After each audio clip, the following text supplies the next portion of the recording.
Banking pre exam आपने निकाल लिया, यानी कि आपके कॉन्सेप्ट क्लियर है, आपको नॉलेज है, आपके पास स्पीड है, फिर भी मेंस एग्जाम नहीं निकलता। तो अब हम बात करेंगे इस सेशन में 3 तरह के लोगों के बारे में जो कि प्री एग्जाम क्लियर करने के बाद भी, नॉलेज होने के बाद भी मेंस एग्जाम नहीं निकाल पाते। तो उसके 3 बड़े रीजन है। पहले टाइप के लोग जो कि स्ट्रेटजी में कुछ खास बिलीव करते नहीं है, मॉक एनालिसिस से दूर दूर तक कोई मतलब नहीं है, मतलब मॉक देते हैं पर उसकी एनालिसिस नहीं करते, टाइम मैनेजमेंट में कोई खास दिलचस्पी उनकी है नहीं, और क्वेश्चन सिलेक्शन तो भूल ही जाओ। मतलब कि प्री एग्जाम देने के बाद और उसे क्लियर करने के बाद उतना ओवर कॉन्फिडेंस उनके अंदर आ जाता है कि वो ये सोचते हैं कि जैसे कि मैंने प्री एग्जाम निकाला है वैसे ही मैं मेंस भी निकाल लूंगा, क्वेश्चन नंबर 1 से शुरू करूंगा और जहां तक कर पाऊंगा उतना करूंगा और मेरा प्री एग्जाम की तरह मेंस एग्जाम भी निकल जाएगा। बट प्री और मेंस में एक बहुत बड़ा फर्क होता है। प्री एग्जाम में आपको ज्यादातर क्वेश्चन करने होते हैं, है ना, आपके पास छोड़ने के लिए बहुत ज्यादा चॉइस होती नहीं है। तो अगर आप क्वेश्चन नंबर 1 से लास्ट तक भी जाते हो ना, कोई स्ट्रेटेजी वगैरह ज्यादा नहीं लगाते, तो भी आप उतनी अटेम्प्ट कर पाओगे। लेकिन जब मेंस की बात आती है तो क्वेश्चन सिलेक्शन बहुत ज्यादा मैटर करता है, राइट, कि आपने कौन सा क्वेश्चन सेलेक्ट किया है। वहां पर अलग अलग टाइप के डिफिकल्टी लेवल में जो वेरिएशन होता है ना, वो काफी ज्यादा होता है। कुछ क्वेश्चन थोड़े आसान मिलेंगे, कुछ मॉडरेट भी मिलेंगे, कुछ डिफिकल्ट भी मिलेंगे। प्री एग्जाम में क्या होता है कि ज्यादातर क्वेश्चंस का जो लेवल होता है वो डीआईबी इजी होता है ना, स्पीड मैथ्स तो आसान होती है, एरिथमेटिक में कुछ कुछ क्वेश्चंस में दिक्कत आपको आ जाती है, लेकिन बहुत ज्यादा वेरिएशन नहीं होता। लेकिन मेंस एग्जाम में वेरिएशन बहुत ज्यादा होता है। कई बार एक बहुत डिफिकल्ट डीआईबी आपको देखने को मिलता है और उसी पेपर में आपको बहुत सिंपल डीआईबी देखने को मिलता है।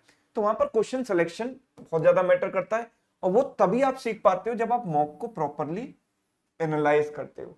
आप सिर्फ मॉक देते नहीं हो, उसकी एनालिसिस भी करते हो, राइट। तो स्ट्रेटजी आपको प्रॉपर बनानी है। जब भी आप मॉक टेस्ट दें, अगर आपने सपोज करो कि x आवर्स मॉक टेस्ट देने में लगाए, तो 3x आवर्स उसकी एनालिसिस में लगाइए कि कहां मेरी गलती हुई, कौन से क्वेश्चन से मैं शुरू करता तो मैं बेटर कर पाता, और कौन से ऐसे क्वेश्चन थे जो मैं अगर पहले करता तो मुझसे आराम से बन जाते, रादर देन कि जो मैंने किए। ठीक है। टाइम मैनेजमेंट, टाइम मैनेजमेंट बहुत ज्यादा मैटर करता है आपका। वो तभी प्रॉपर हो पाएगा जब आप क्वेश्चन का सिलेक्शन प्रॉपर करोगे। दूसरे टाइप के लोग, those who focus too much on tricks and shortcuts rather than comprehending ability and deep thinking। जो मेंस एग्जाम है वो कुछ डिमांड करता है। क्या डिमांड करता है कि आपको सिचुएशन समझना आना चाहिए। भाई एग्जामिनर ने आपको फिल्टर आउट करके आपको मेंस तक ले आया। फिल्टर आउट करने का मतलब है कि प्री एग्जाम में उसने चेक कर लिया कि आप सिंसियर कैंडिडेट हो। प्री एग्जाम में जो नॉन सिंसियर कैंडिडेट थे वो बाहर हो गए, है ना, और जो प्रॉपर तरीके से जिन्होंने तैयारी की, जिनके कॉन्सेप्ट क्लियर है, उनको वो मेंस एग्जाम तक ले आया। अब वहां पर आने के बाद उसको आपके कॉन्सेप्ट में बहुत ज्यादा दिलचस्पी नहीं है क्योंकि वो प्री एग्जाम में टेस्ट कर चुका है। उसको कुछ और भी चाहिए, मतलब कॉन्सेप्ट तो चाहिए, उसके साथ साथ आपकी कॉम्प्रिहेंडिंग एबिलिटी भी वो चेक करना चाहता है कि आप बड़े बड़े सवालों में किस तरीके से दिमाग लगाते हो, राइट। तो आप अगर बहुत ज्यादा ट्रिक्स और शॉर्टकट्स के फैन है तो मेंस एग्जाम आपके लिए नहीं है। हाँ, अगर आपके फंडामेंटल्स बहुत अच्छे हैं और आपको समझना आता है चीजों को, यानी कि आपकी कॉम्प्रिहेंडिंग एबिलिटी बहुत अच्छी है, तो मेंस एग्जाम आपके लिए है। तो आपको फोकस मेंस एग्जाम में ट्रिक्स और शॉर्टकट्स पे ज्यादा नहीं करना है, क्योंकि वो बहुत ज्यादा काम आएंगे भी नहीं। मैं ये नहीं कहता कि काम आते ही नहीं है, काम आते हैं, लेकिन उनका जो स्कोप है ना वो प्री तक ज्यादा लिमिटेड है। मेंस में भी काम आते हैं, लेकिन ट्रिक्स एंड शॉर्टकट से आप सवाल का एक पर्टिकुलर पार्ट सॉल्व कर सकते हो, पूरा सवाल नहीं कर सकते। पूरा सवाल करने के लिए पहले सवाल समझना भी तो पड़ेगा, है ना। कुछ लोगों को मेंस के जो सवाल हैं, जो डीआई है या जो केसलेट है, वो समझ में ही नहीं आते, दो दो तीन तीन बार पढ़ना पड़ता है, राइट।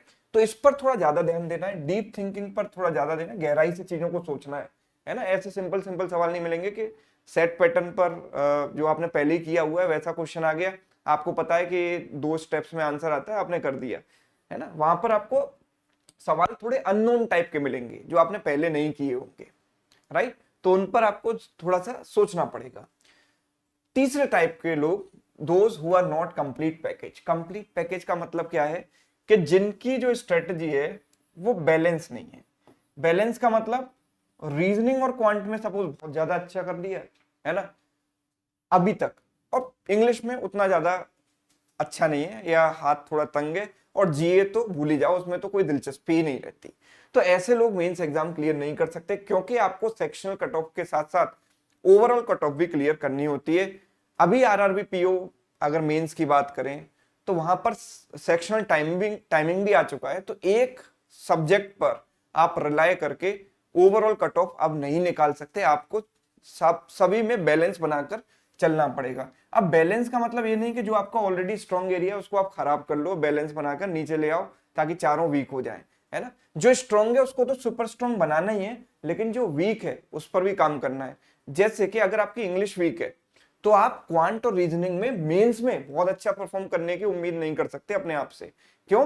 क्योंकि वहां पर क्रिटिकल रीजनिंग भी आती है, तो इंग्लिश आपकी अच्छी नहीं होगी तो क्रिटिकल रीजनिंग में बहुत ज्यादा, जैसे आपको आरसी अगर सॉल्व करना नहीं आता तो क्रिटिकल रीजनिंग भी बहुत अच्छी तरीके से आप नहीं कर सकते। या क्वांट में जो डीआई आते हैं, केसलेट डीआई आते हैं, या जो नॉर्मल अंडरस्टैंडिंग वाले सवाल आते हैं, कुछ न्यू टाइप के क्वेश्चंस आते हैं, वो भी आप नहीं समझ पाओगे, है ना। तो सब में अगर आप बैलेंस बनाकर चलोगे ना, तभी आप एग्जाम निकाल पाओगे। और लेट सपोज आपने निकाल भी लिया एग्जाम, आपने कैसे भी करके निकाल लिया, चारों सेक्शन की कट ऑफ आपने निकाल ली, है ना, ओवरऑल कट ऑफ भी निकाल ली, तो इंटरव्यू का क्या? इंटरव्यू में तो सवाल उठेगा ना। इंटरव्यूअर आपका जब स्कोर कार्ड देखेगा मेंस का, तो ये कहेगा कि भाई इसमें आपके इतने नंबर कम क्यों हैं, और हो सकता है फिर वो उसी से सवाल आपसे ज्यादा पूछे। तो थोड़ा सा बैलेंस बनाकर आपको चलना है। तो इन तीन चीजों पर अगर आप ध्यान देते हो, अपार्ट फ्रॉम स्टडी, वो तो आप कर ही रहे हो, पढ़ाई कर रहे हो, प्रैक्टिस कर रहे हो, उसके अलावा कुछ चीजें ये जो आप दिमाग में रखोगे तो मेंस एग्जाम आप इस बार आराम से क्लियर कर सकते हैं। ठीक है, अगर ये वीडियो आपको अच्छा लगा है तो अपने दोस्तों तक इसको जरूर पहुंचाएं, शेयर करें, है ना। चैनल पर नए हैं तो चैनल को सब्सक्राइब करें। Thank you so much.